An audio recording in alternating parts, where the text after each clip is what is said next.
शमूएल का दूसरा ग्रंथ अध्याय 21। राज्य में अकाल और उसके लिए प्रायश्चित। दाऊद के राज्यकाल में लगातार 3 साल तक अकाल पड़ा।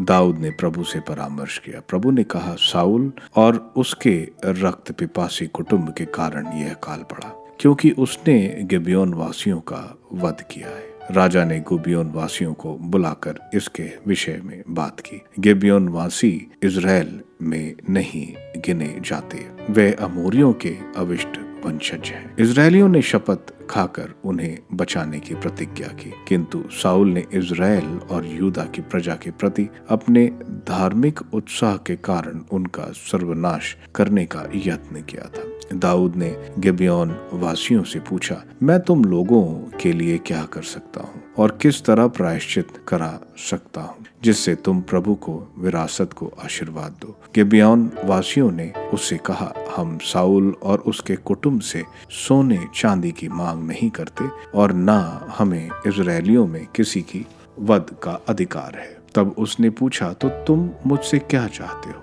मैं वही तुम्हारे लिए करूंगा। उन्होंने राजा को उत्तर दिया, जो आदमी हमारा सर्वनाश करना चाहता था और जो हमारा इस प्रकार संहार कर देना चाहता था कि इज़राइल की भूमि पर हमारे लिए कोई स्थान न रह जाए, हमें उस आदमी के वंशजों में 7 व्यक्ति दिए जाएं, जिससे हम उन्हें साउल के गिबुआ में प्रभु की पहाड़ी पर प्रभु के सामने बल्ला गाड़कर लटका सकें।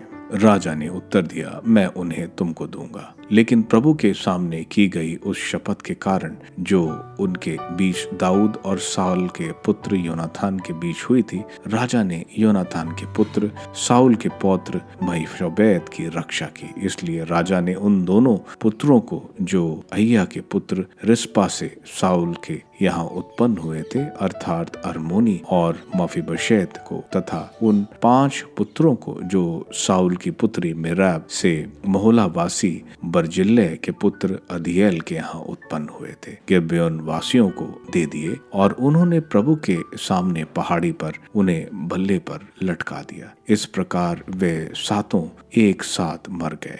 फसल के प्रारंभिक दिनों में जब जौ की फसल प्रारंभ हुई थी, वह मार डाले गए। अय्या की पुत्री रिस्पा ने चट्टान पर टाट फैलाया और वह वहां फसल के प्रारंभ से उस दिन तक रही जब तक आकाश से लाशों पर वर्षा नहीं। वह दिन में आकाश के पक्षियों और रात को जंगली जानवरों को उनके पास आने से रोकती थी। जब दाऊद को सूचना मिली कि अय्या की पुत्री और साउल की उपपत्नी रिस्पा क्या कर रही है, तब दाऊद ने साउल को और उसके पुत्र योनातान की हड्डियां गिलियाद के अवेशवासियों से मंगवाई। वह उन्हें बेतशान के चौक से चोरी छुपे उठा ले आए थे, जहां फिलिस्तीनियों ने गिलबोआ पर्वत पर साउल पर विजय प्राप्त करने के बाद उन्हें लटकाया था। उसने साउल और उसके पुत्र योनातान की हड्डियां वहां से मंगवाई। इसके बाद लटकाए हुए लोगों की हड्डियां एकत्र कर उन्होंने साउल और उसके पुत्र योनातान की हड्डियों के साथ बेन्यामीन के सेला में उसके